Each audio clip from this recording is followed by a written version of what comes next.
Арма көрермен, Алматы облысының өңірлік коммуникациялар қызметінің YouTube арнасында өздеріңізбен қауышқаныма қуаныштымын. Бүгін біздің қонағымыз айтары бар азамат. Ол әр істі өз қатарластарынан ерте бастаған, қашанда көштің алдында жүретін алдыңғы буын ағамыз. 25 жасынан бастап мемлекеттік қызметтің қазанында қайнап жүрген, 2 ұл 1 қыздың әкесі, халықтың өзі қалап алған, батырлар мен ақындар елі саналған Жамбыл ауданының әкімі Ертас Нұрлан Ертасұлы. Нұрлан мырза, қош көрдік. Сәлеметсіздер ме? Алтын уақытыңызды қиып, бізге келгеніңіз үшін алғысымды білдіремін. Енді сұхбатты дайындық барысында мен біраз сұхбаттарыңызды көрдім. Сол жерде аңғарғаным, қашанда көштің алдында жүруге, оқ бойы озық тұруға бейім екеніңізді аңғардым. Ол сіздің сөзіңізден де байқалып тұрды. Жас кезіңізде еңбекке ерте араласқаныңыз, тіпті 19 жасыңызда отау құрғаныңыз, бұл лауазымға дейін автопаркте еңбек еткеніңіздің өзі осының айқын дәлелі сияқты. Жалпы бұның барлығы әке берген тәрбиенің жемісі ме, әлде бойыңыздағы осы бір қасиеттердің көрінісі ме? Әрине, біріншіден рахмет, бірақ енді ойлаймын, асыра мақтап жібердіңіз-ау деймін. Оқ бойы алдыда жүреді деп, жалпылама күнделікті істеп жатқан жұмысымыз, атқарып жатқан жұмысымыз. Енді әрине, әрбір азаматқа әкенің, ананың орны алар бөлек. Сүттен келген тәрбиенің арқасы деп білем. Алғысым шексіз өзімнің де ата-анама. Бірінші кезекте ұятыңнан аспа, ешкімнің алдын кесіп өтпе деген тәрбие ғой бізде. Соны жалауып ұстап келе жатырмын. Енді қалай болса да, жаңа өзіңіз айтып отырсыз, халық таңдап алған, әрине бұл өзім үшін мақтаныш, бірақ бұның жағында қандай үлкен жауапкершілік жатқанын жақсы түсініп отырмын.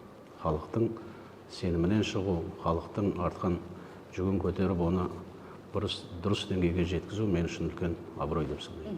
Жаңа енді әкеңізді тілге тиек еттік қой, қателеспесем, пандемия кезінде Асқар тауыңыздан айырылған екенсіз, жатқан жері жайлы болсын. Сіз өзіңіздің сұхбатыңызда әкемнің айтуымен ауыл шаруашылығы институтына оқуға түстім дедіңіз.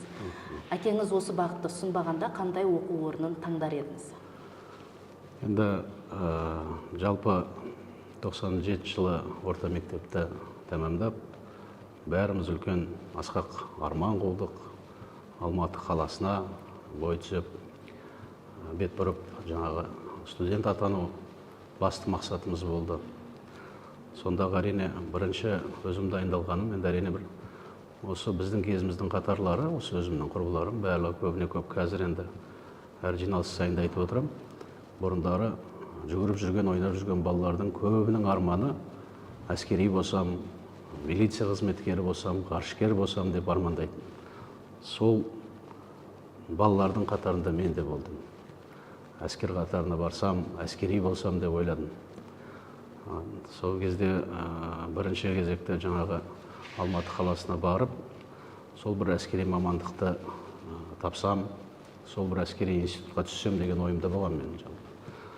Бірақ кейін 11-ші сыныпты бітіргенде біз жаппай көп бала болған жоқпыз өзіміз.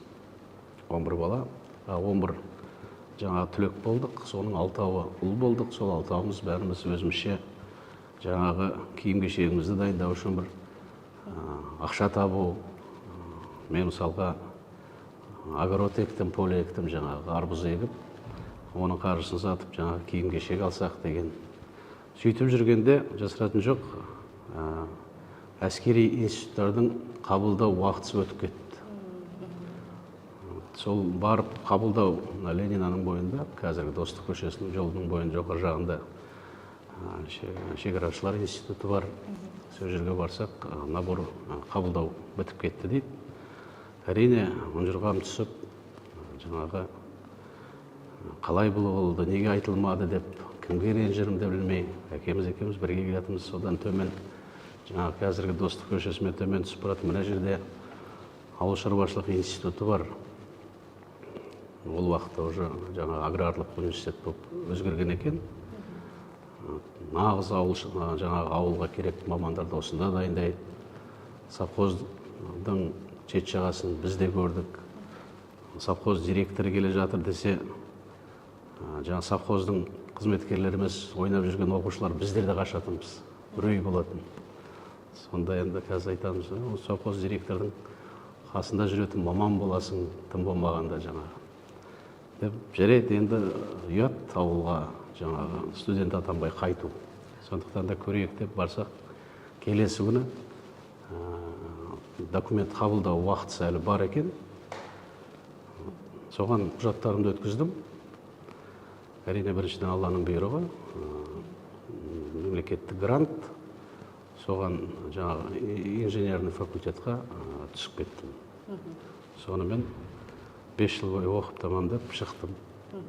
Аға, енді жаңа айттыңыз ғой, оқуға түсердің алдында мен егін егіп, қарбыз еккен болатмын деп. Сол қарбызға байланысты сізде бір қызық оқиға басыңыздан өтіпті, соны айтып берсеңіз.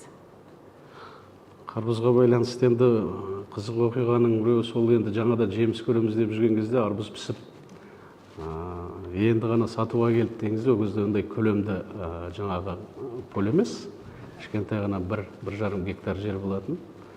Сол күнделікті ауылдан шақырым, 5 шақырым жерде, бірақ кейде қонамыз басында, кейде қонбай, бір қонбаған күні келіп, таңертең келіп, ұйықтап қалып түске таман тұрсам, жаңағы міне пісіп қалды, жаңа сатуға келді деген арбыздардың бәрін теріп жинап біреу алып кеткен кезі болды.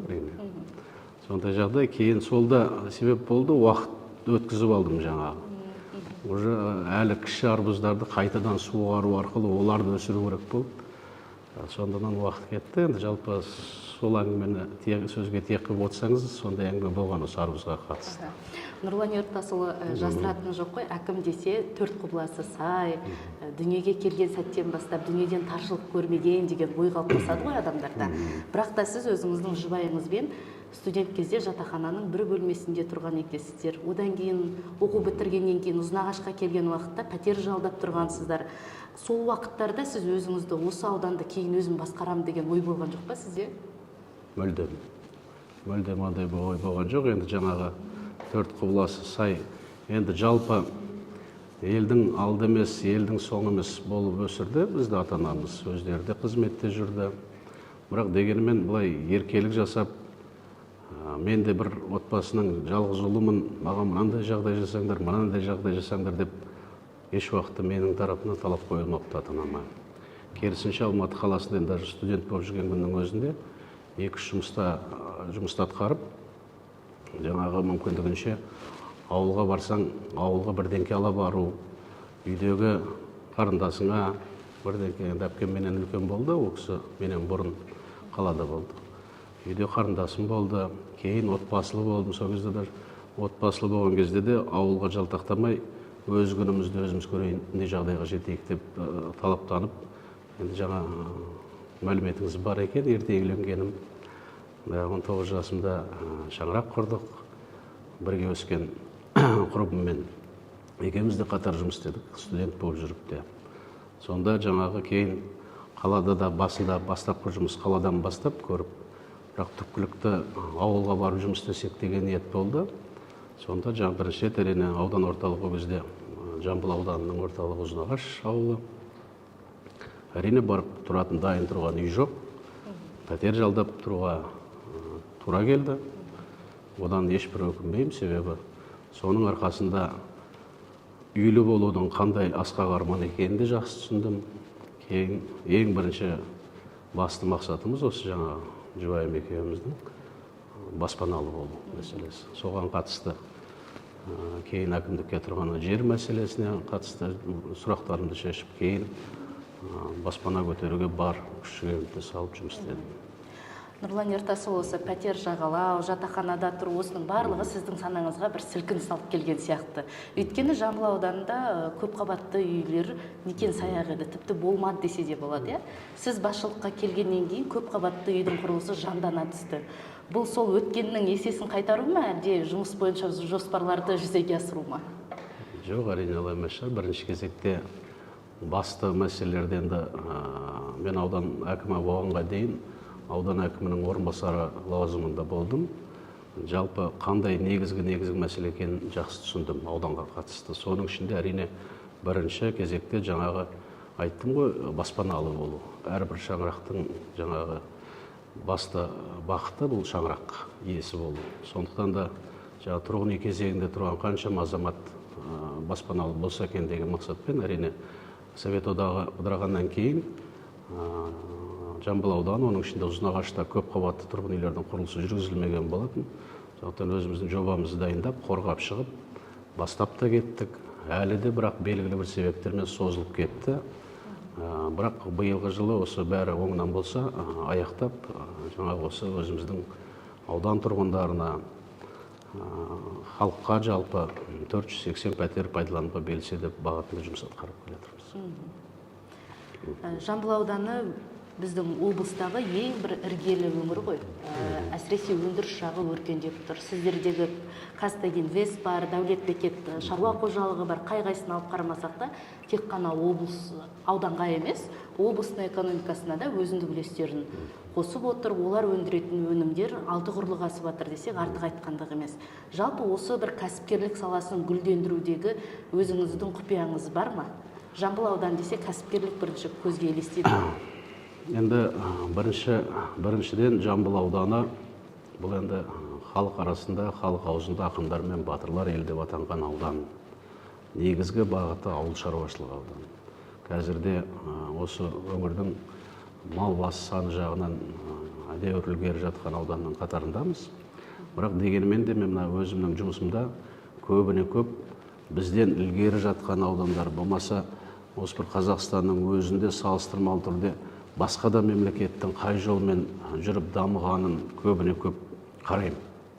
Бір ғана Сингапурдың өзін қазір білесіз қандай үлкен жетістіктерге жеткен дүние жүзіндегі мемлекеттің бірі. Бірақ қарап отырсақ, тәуелсіздіктерін 65 жылы ғана алған мемлекет, ешбір ауыз толтырып айтатын қазба байлықтары да жоқ. Бірақ соның өзінде қалай осы жетістікке жетті дегеннің өзінде тәжірибесін қарасақ, көбіне көп осы өнеркәсіпке басымдылық берген екен, онымен қатар білімге басымдылық берген екен. Сондықтан да біздің де қазір бағытымыз ауыл шаруашылығы әрине өзінше бір бөлек, ауыл шаруашылықты ысырып тастау деген сөз жоқ. Қазіргі басты байлығымыз сол мал болғандықтан да оған да тиісті жағдай жасау, одан бөлек көбіне көп осы халықпен кездесулерде көбіне көп айтып жүретін жағдайымыз өнеркәсіпке көңіл бөлу керек. Себебі түсімі жағынан өте көп. Біз біріншіден инвестиция дейміз, осы инвестиция келтірудегі басты мақсатымыз біріншіден біздің ауданымызға жаңадан жұмыс орындарын құру. Себебі көп жерде айтатын ауылда жұмыс жоқ. Сол олқылықты жою үшін осындай жаңадан кәсіп орындарын ашу арқылы жергілікті халықты жаңа тұрақты жұмыс көздерімен қамтамасыз ету, одан кейінгі сол инвестициядан, яғни айтсақ инвестордан келіп түсетін, инвестиция есебінен келіп түсетін ауданның жергілікті бюджетін толтыру мәселесі. Салық, яғни айтсақ, халыққа да, қарапайым халыққа түсіндірген кезде салық деген не ол? Салық деген біздің қалтамыздағы ақшамыз. Анағұрлым қалтамыздағы ақша көп болса, соғұрлым қазір халықтың сұрап отқан ауыз су мәселесі, жол мәселесі, көше жарығының басқа келелі көтеріліп жүрген мәселелердің орындаудың алғы шарты осы қаржыға көбіне көп тіреледі. Іргелес жатқан бір Қарасай ауданының өзімен салыстырмалы түрде айтамын. Өнеркәсібі дамыған мықты ауданның біріншілігінде қазір Қарасай ауданы. Оның табыс көлемі 300 миллиард болса, біздікі мысалы 30 миллиардтан астам. Сонда міне салыстырғанда өнеркәсіптің үлесі қаншалықты зор екен осы бір цифраның өзі айтып тұрғанда. Сондықтан мына индустриалдық аймақ құру, мүмкіндігінше жердің көлемін анықтап, сол жерге завод, фабрикаларды келтіру, жаңағы сол есебінен халықтың түпкілікті әлеуетін жағдайын көтеру мақсатында жұмыс атқарып келатырмыз. Аудандарыңызда ауқымды инвест жобалар жайында айтсаңыз, сонымен қатар өткен жолы облыс әкімінің өзі Дегерестегі демалыс аймағын өз көзімен көріп қайтқан болатын. Бұл демалыс аймағының өзгешелігі қандай? Басқа демалыс аймағынан қандай айырмашылығы бар? Енді жаңа сөзімнің алдында айтқандай, бұл инвестиция деген жалпы дамудың көрсеткішінің бірі ғой. Қазақша жалпақ тілмен айтсақ, қазір осы инвестиция келтіру, инвестицияны жаңа толыққанды жұмыс ету, бұл орталықтан да талап. Облыс әкімінде күнделікті бірінші осы сұрақтың бірі осы инвестиция мәселесі. Төңірегінде көп әңгіме қозғалады, сондықтан да бізде осы өзіміздің дамуымыздың алғы шарттарының бірі инвестицияны анағұрлым қолдау, инвестицияны ауданға келтіру, тұрақтандыру мәселесіне көп көңіл бөліп жатырмыз. Бір бағыты жаңа инвестиция келтіру, соның ішінде ауданда қазір бірнеше үлкен инвестициялық жобалар да жүзеге асырылып жатыр. Оның ішінде мына жаңадан құрылған индустриалды аймақты айтпай кетпеуге болмайды. Себебі мына Қазыбек индустриалдық аймақ құрылған біздің ауданымызда. Ол жерде ірі үлкен жаңағы 10 инвестициялық жобалар жүзеге асырылады деп жоспарлануда. Бірақ енді біз өзімізде қазір мысалы облыс тарапынан, аудан тарапынан сол жерге қажетті инфрақұрылым мәселесін шешу мәселесі тұр қазір. Қажетті су мәселесі, қажетті электроэнергия мәселесі, қажетті газ көлемімен қамтамасыз ету сияқты бұл бизнеске қолдау мәселесі. Енді одан бөлек жаңағы өз тарапынан атқарып жатқан бизнесмендер жоқ емес бар. Мысалы жаңа өзіңіз айтып жатқан Дегерес округына қатысты Авангард Про деген жауапкершілігі шектеулі серіктестігі туристік бағытта үлкен жобаны жүзеге асырылып жатыр. Асыру жұмыстарын бастап та кетті.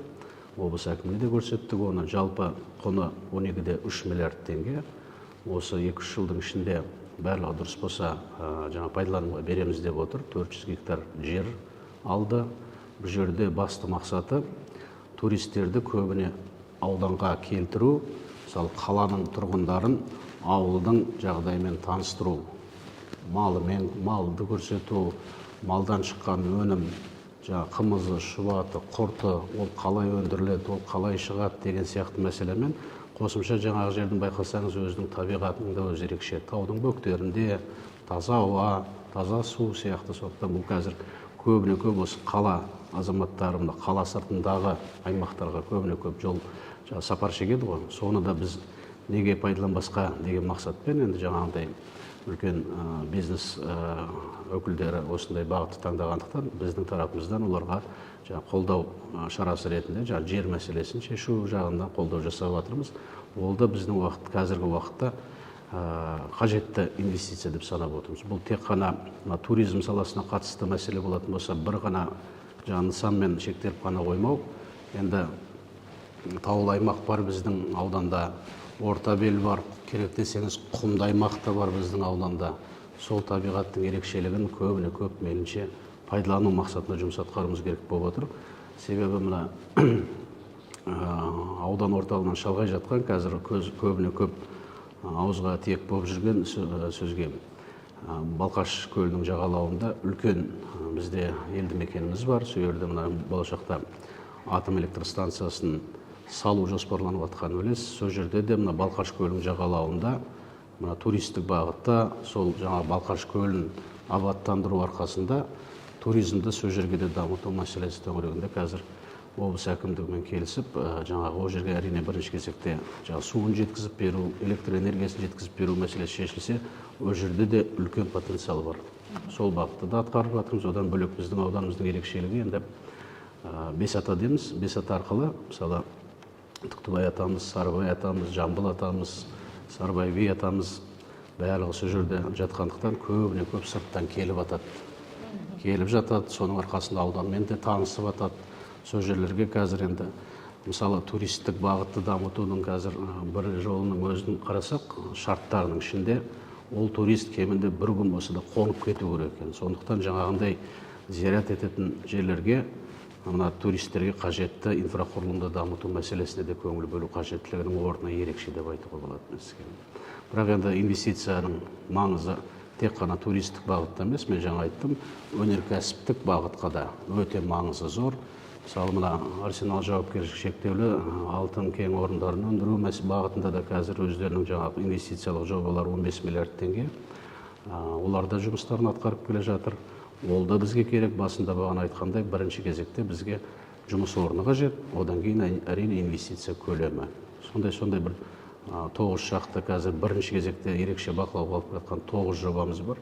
Алдағы уақытта ол 27 жылға дейін толық іске қосылады деп жоспарымыз бар. Жалпы құны 437 миллиард теңгені құрайды. Жамбыл ауданында ауыл шаруашылығы өнімдерінің көлемі жыл сайын артып келе жатыр ғой. Дей тұрғанмен де осы бір өнімдерді сақтайтын қоймаларға тапшылық байқалады. Сонымен қатар ірі қара мал шаруашылығы да сіздерде алға қойылған. Осы бір малдардың етін, терісін өңдейтін зауыт қажет емес пе? Инвесторлардың тарапынан осы екі бағытқа қызығушылық бар ма? Өте жақсы сұрақ. Себебі біздің ауданға тікелей қатысы бар сұрақ деп айтуға болады. Себебі мен басында айттым, біздің аудан ауыл шаруашылық бағытындағы аудан, оның ішінде осы мал шаруашылығына басымдылық беріліп отыр қазір. Әрине, бірінші кезекте бұл үлкен проблема.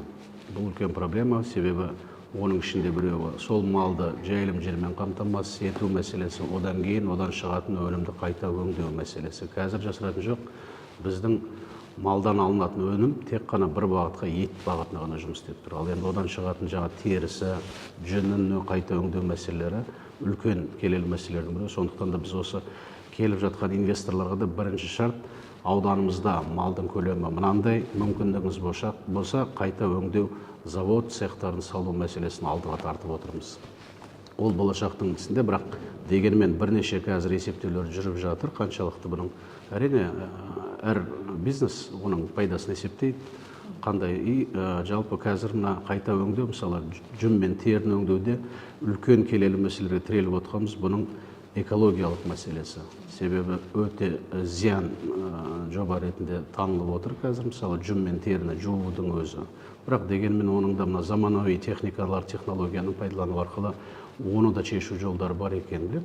Сондықтан бұған басымдылық беріліп отыр. Енді жаңағы малды тек қана өзінің санын ғана, басын ғана көбейте беру емес, басымдылық қосымша сапаға ауысу мәселесіне де көңіл бөлініп отыр. Қазір себебі жасыратын жоқ, бұрынғы кездері қой мен ешкінің өзін алатын болсақ, осы Жамбыл ауданы 100% жаңағы меринос ақ жүнді, биязы жүнді қой мен ешкі болатын. Кейінгі кездері бұл сападан біз айырылып қалдық. Қазір жаңағы 1,5 миллионға жуық қой мен ешкінің тек қана 30% ғана жаңағы биязы жүнді деп есептелінеді. Бұл өте төмен көрсеткіш. Сондықтан да мына шаруашылықтармен де кездесу барысында мемлекеттің қолдау жаңағы мүмкіндіктерін пайдалана отырып, малды асылдандыру бағытында жұмыс атқарып жатқанымыз жасырын емес бізге. Ол міндетті түрде керек, ол заман талабы деп айтсам қателеспейтін шығармын. Нұрлан Ертасұлы, осы сұхбатқа келмес бұрын мен әкімдіктің ресми парақшасына шолу жасап өттім. Сол жерде осыдан 5 күн бұрын жарияланған жазбаның астында Клеопатра 90-90 парақшасынан мынандай бір пікір қалдырылған екен. Мыңбаевта су жоқ, бұрын түнде келетін, қазір түнде де келмейді деп. Сонымен қатар тазалыққа қатысты да сын пікір қалдырыпты. Атагелдиев 69 парақшасынан былай деп жазылған: Старый больница маңы лас, магазиндердің жанында дәл сондай халде дейді. Менің түсінгенім сол Старый больницаның маңындағы магазиндер ма деп өзім солай пайымдадым. Жалпы Старый больница деген қай жер, және де осы бір мәселеден хабардарсыз ба? Әрине. Себебі көбіне-көп мен осы коммуналдық шаруашылық бағытында жұмыс атқарғандықтан бұл маған өте жақын сұрақ. Енді осы 4 жыл мерзімін есептейтін болсақ, осы 4 жылдың ішінде осы ауыз су жүйесіне қатысты, кәріз жүйесіне қатысты 14 миллиардтан астам қаржы жұмсалып, мемлекеттің 8 елді мекеннің ауыз су жүйесі қалпына келтіру жұмыстары жүргізіліп жатыр. Әлі де жаңа сіз айтып отқан Мыңбаев елді мекен өзінше бір селолық округ. Мен өзім ол жерді жақсы білем. Өзім сол ауылда округтың әкімі болып қызметін атқарғам. Былтырдан бері ол жерде үлкен жоба, мына ауыз су жүйесін қайта реконструкциядан өткізу, қайтадан салу жобасы жүзеге асырылды. Енді қазір оның іске қосу жұмыстары толық жүзеге асырылып жатыр. Сондықтан да ескі жүйеден жаңа жүйеге ауысу жұмыстары жүргізіліп жатыр. Оны халыққа біз түсіндірме ретінде жұмыс жүргізіп жатырмыз. Мынау уақытша келеңсіз жағдайлар, бірақ түпкілікті нәтиже беретін бізге үздіксіз жаңа 24 сағат сумен қамтамасыз ету үшін қаржысы бөлінді, тиісті жүйесі жасалынды. Енді жаңағы ескі қайталап айтып, ескі жүйеден жаңа жүйеге ауысу жұмыстары жүргізіліп жатыр. Түбінде тұрақты сумен қамтамасыз етілетін ауылдың біреуі екенін көріп түсініп тұрмыз оны. Енді жаңағы емханаға қатысты мәселе, жалпы осы денсаулық сақтау саласына қатысты үлкен жобалардың бірі қазір Жамбыл ауданында, оның ішінде Ұзынағаш аудан орталығы Ұзынағашта іске асып жатқан жоба. Бұл орталық емхананың құрылысы. Бұрынғы емхананың қуаттылығы 50 адамды қабылдау мүмкіндігі болатын болса, бірсіменді. Қазір салынып жатқан үлкен емхананың қуаттылығы 250 адамды қабылдау мүмкіндігі бар. Енді жасыратын жоқ, кейінгі 15-20 жылдың ішінде жалпы бір ғана Ұзынағаш емес, Жамбыл ауданының халқының саны күрт өсті.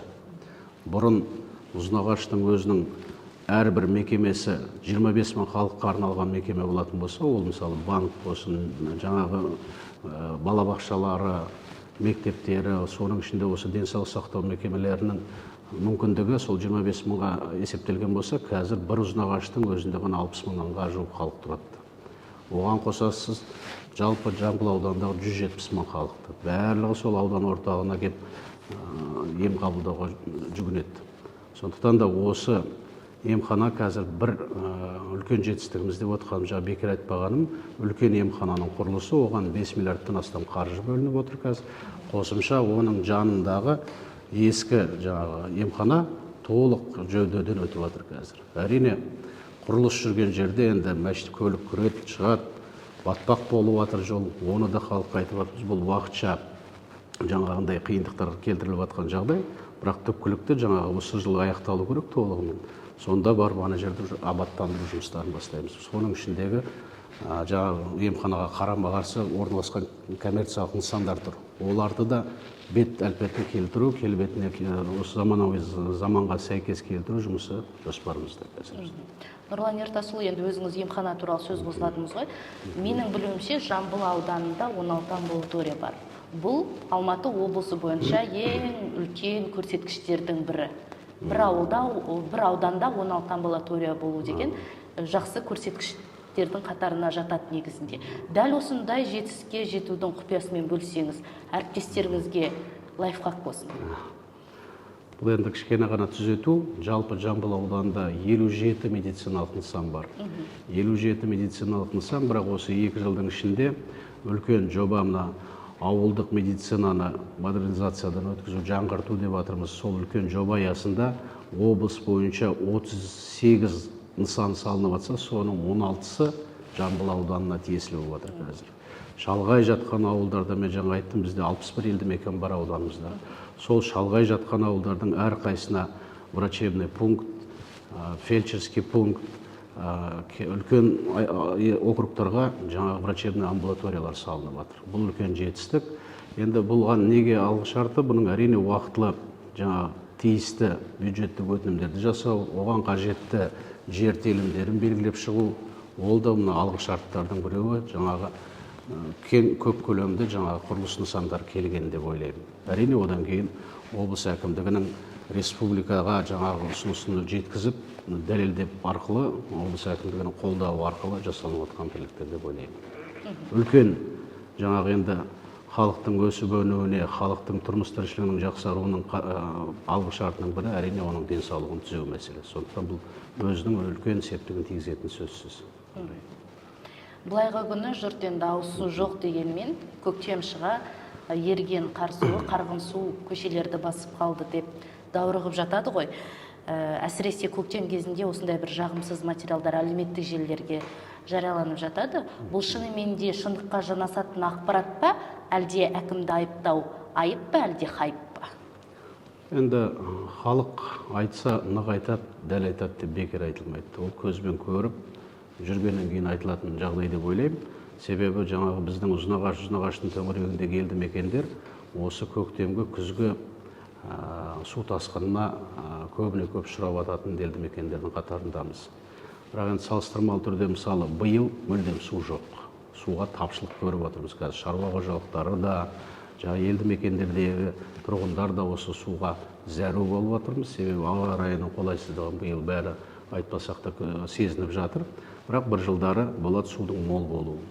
сол жаңағы елді мекендерді алдын ала судың тасуынан алдын алу үшін бүгінде Ұзынағаш жаңағы аудан орталығы Ұзынағашқа арық жүйелерін салу жобасы да әзірленіп жатыр.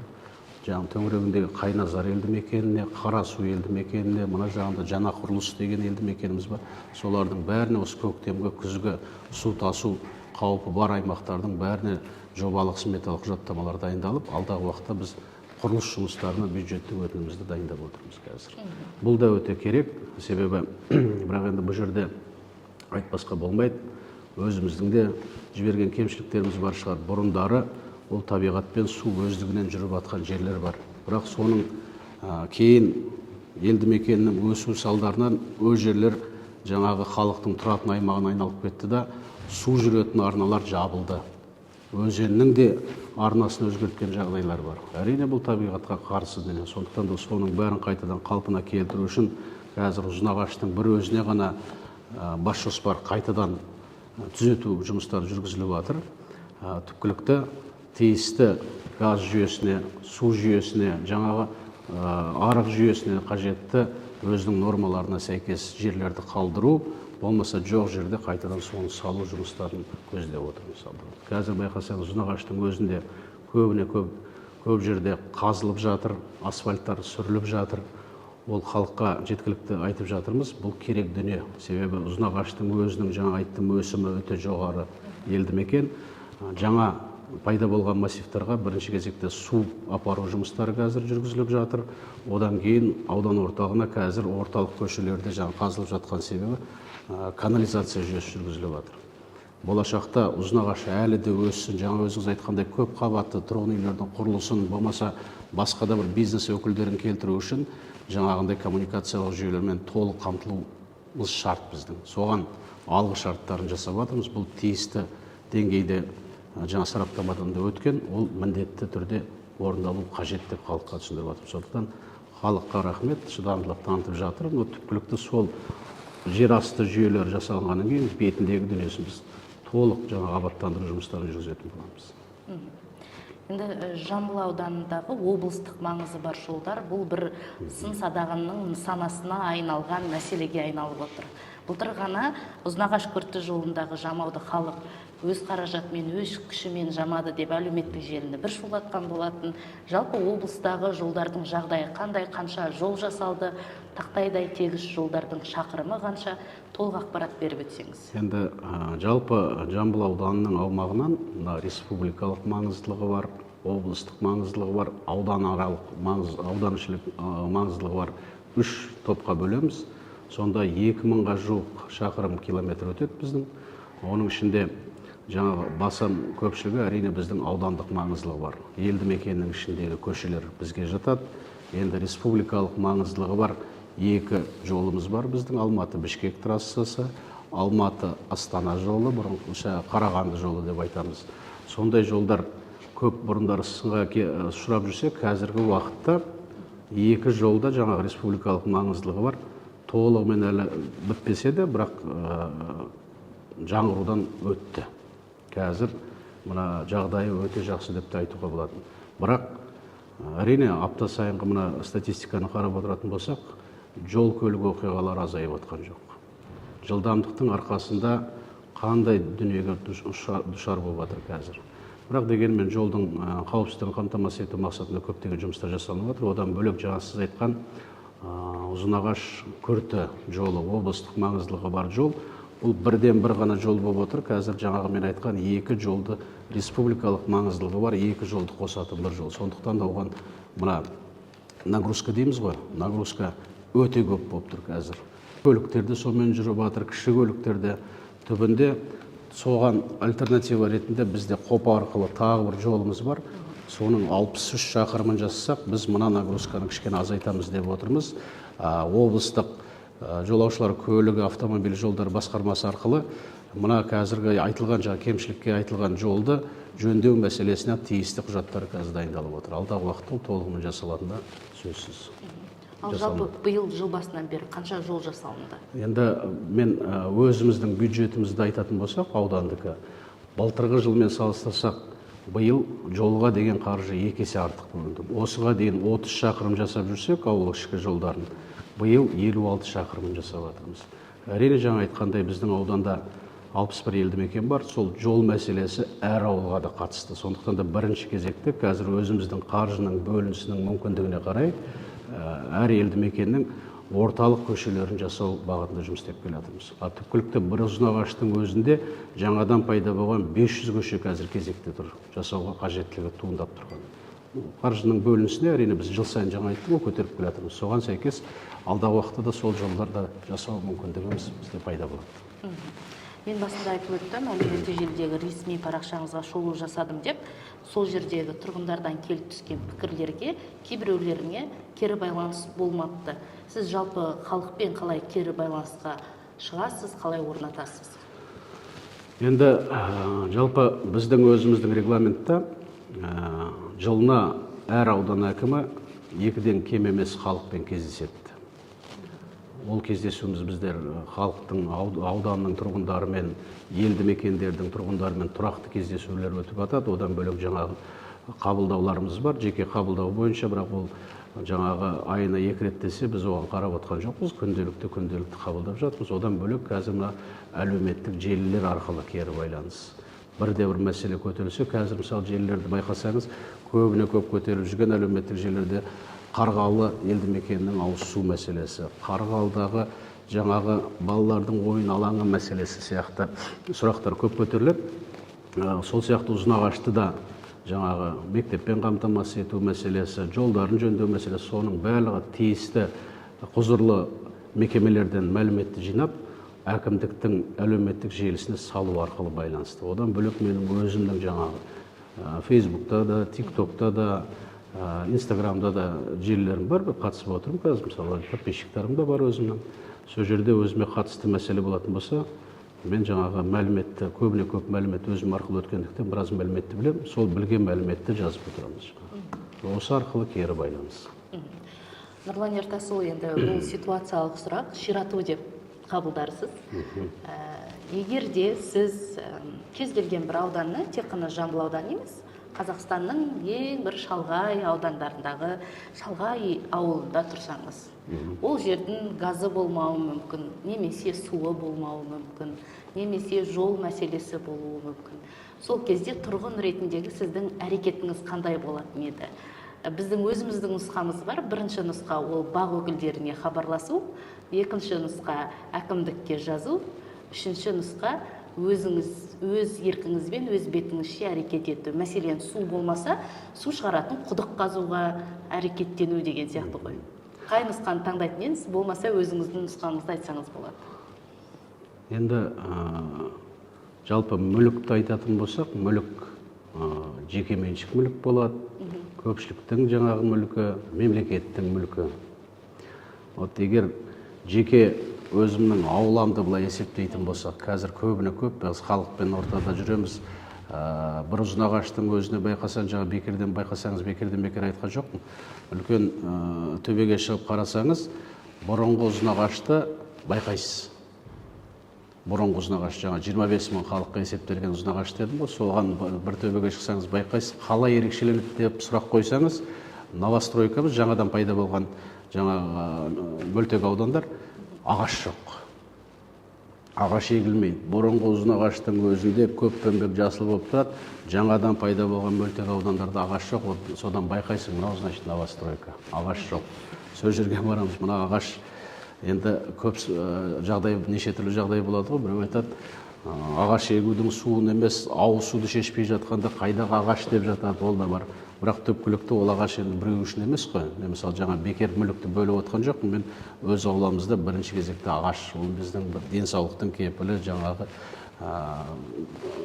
ауамыз таза деп отамыз. Сондай сияқты керекті жағдайды өзімнің қолымнан келетін, өзіме тиесілі мәселені мен әрине міндеттімін өзім шешуге. Бірақ енді жаңа сіз айтып отқан сұраққа сүйенсек, қарасақ, көпшілікке қажетті жол мәселесі, көпшілікке қажетті су мәселесі, көше жарығы мәселесі. Әрине біз мемлекет, зайырлы құқықтық мемлекет болғаннан кейін әр қайсысының өзінің шешу жолдары бар. Әрине мен жаңа тікелей өзім жаңа жеке адам болатын болсам, жаңағы жеке сұрағымнан бөлек көпшіліктің сұрағына, онда бірінші кезекте әкімдікке барып арнайы қазіргі мүмкіндік көп қой жазу. Жаңағы арызымды жазып, нақты мына аталған көшенің жөндеу жұмыстары қашанға белгіленген, оған тиісті құжаттары бар ма, дәл осы көшеге қатысты қаржының бөлінісі бар ма деп нақтылап алатын едім. Одан кейін барып, егер ол мүлдем жоқ болмаса, болашақтың 10 жылдығында деп атсақ, әрине бұның маңыздылығына қарай, ерекше маңыздылығы өте көп пайдаланатын жол болатын болса, одан ары қарай қандай мүмкіндіктері бар шешуге, соған атсалысуға біз осы халық тұрғындары ретінде қандай мүмкіндік бар деп әрине ортаға салатын сұрақ болатын еді. Себебі мен қайталап айтам, қазір жолдың өзін жасап атқан күннің өзінде біз бірінші кезекте мүмкіндігіміз жетіп атқаны орталық көшелерді абаттандыру, орталық көшелердің асфальт жөндеуі. Бір мезетте барлық көшені жасап жатырмыз деп менің айтқаным өтірік болатын. Сондықтан осындай маңыздылығына қарай ол өзінің кезең-кезеңіне бөлініп жатады көбінде. Енді барлығымыз білеміз, 2023 жыл 5 қарашада мемлекет басшысының бастамасымен алғаш рет пилоттық негізде аудандар мен облыстық маңызы бар қалалардың әкімдері сайланды. Сіз сол халық таңдап алған 45 әкімнің бірісіз. Халықтың сенімін ақтай алдым деп ойлайсыз ба? Сұраққа жауап ретінде ол халық бере жатар. Халық береді, мен жаңа басында айттым, бұл немен ерекшеленеді, өзім үшін үлкен жауапкершілік. Қалай да болса, жаңа айттым, мен бұға дейін осы қызметке келердің алдында болмаса, осы сайлауға түскен кезде де ауданның келелі мәселелерін жақсы түсіндім. Ол мейлі денсаулық сақтау бағыты болсын, білім саласына қатысты мәселе болсын, ауыз су мәселесі, тұрғын үймен қамтамасыз ету мәселесі болсын. Сондықтан да сол кезде мына сайлау алды бағдарламамның өзі де осы ауданға тиісті, ол жаңа сіз айтып отқан инвестиция мәселесі де соның ішінде бар. Соны жоспарлап, сол кезең-кезеңмен келе жатырмыз. Енді мен мақтанып айтпаспын, бірақ дегенмен де осы мына жайлы мектеп бағдарламасы арқасында ауданға осы 2 жылдың ішінде 3 мектеп салынды. Енді 3 ауысымды мектептердің саны 9 болса, қазір 3-ке түсті. Бірақ енді бұл жерде ендігі кезекте өзіме қойып атқан мақсаттың біреуі осы көпшілікпен, әріптестермен бірге жұмыс істейтін бағытымыз бұл білім сапасын көтеру. Себебі бағана бекерден бекер озық мемлекеттердің тәжірибесін бекер айтқан жоқпын. Түпкілікті білімді дамыту да өте маңызды. Ең негізгісі десем де қателеспейтін шығармын, себебі соңынан отырған мен де әкім де сол ұстаздың алдынан өтем. Педагогта, врачта, барлық сол білім өте маңызды. Сондықтан да мына мысалы қазіргі осы жаңадан салынған 3 мектептің директорымен кездескенде айтамыз. Мынау заманауи жабдықталған мектеп. Баяғы біздің кезіміздегідей кабинет суық, компьютер жоқ деген мәселе бұл жерде мүлдем жоқ. Қазір жаңадан салынған мектептерге кірсеңіз, бұл ертегідей барлық жабдық бар, жағдай толық жасалынған. Егер де осындай жағдаймен білім сапамыз көтерілмесе, біздің онда кінәні кімнен көреміз? Әрине, жаңағы мұғалімдерге қараймыз. Бірақ қазіргі мұғалімдерге де оңай емес. Бұрынғы мұғалімдерді біз айдаладан көрсек қашып кететінбіз. Қазір мені көрдің бе деп ұстазға қарсы жүретін оқушылар қаншама. Оған қабақ шытып қарауға болмайды, эмоцияны білдіруге болмайды оқушыға. Психологическая нагрузка деп кейде айтып. Соның барлығы ерекше, қазіргі уақыттың ерекшелігі шығар. Бірақ түпкілікті осы жаңаға сайлау алды бағдарламамда айтылып отырмын, осы білімге, денсаулыққа қатысты басқа да шаруалар болса да, бірінші түпкілікті мақсатым және мақсатымыз мына халыққа қолайлы жағдай жасау.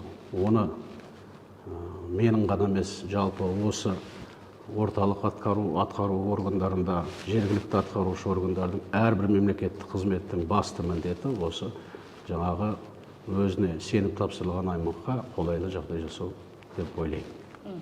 Енді осы тұста алдағы жоспарларыңызды да айтып өтсеңіз.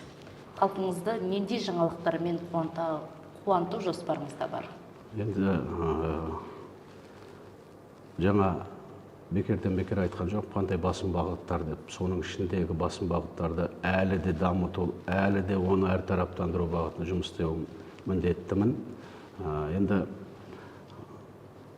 аудан, мысалы жаңа айттым, көбіне көп ауыл шаруашылық мақсатында деп отыр, бірақ әр елді мекеннің өзіне көбіне көп қазір суы светі де, жолы да, тротуарда бар жерлер жоқ емес, бар.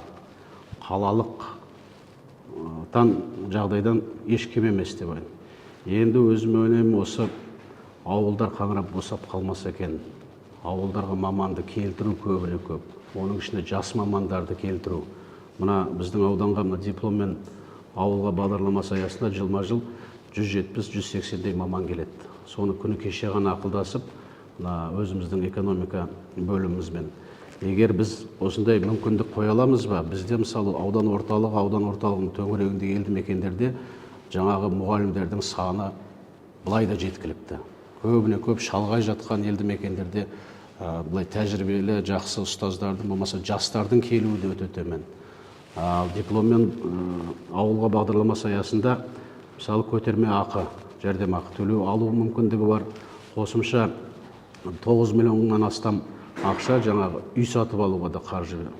Алдағы уақытта сол шалғай жатқан ауылдарда осындай қажеттілік тұрса мамандарға, ол мейлі болсын денсаулық сақтау бағытында, білім бағытында, болмаса мал дәрігер керек, басқа да мамандықтар, қандай мамандықтар керек, соларға біз мемлекеттің қолдау мүмкіндігін жасай аламыз.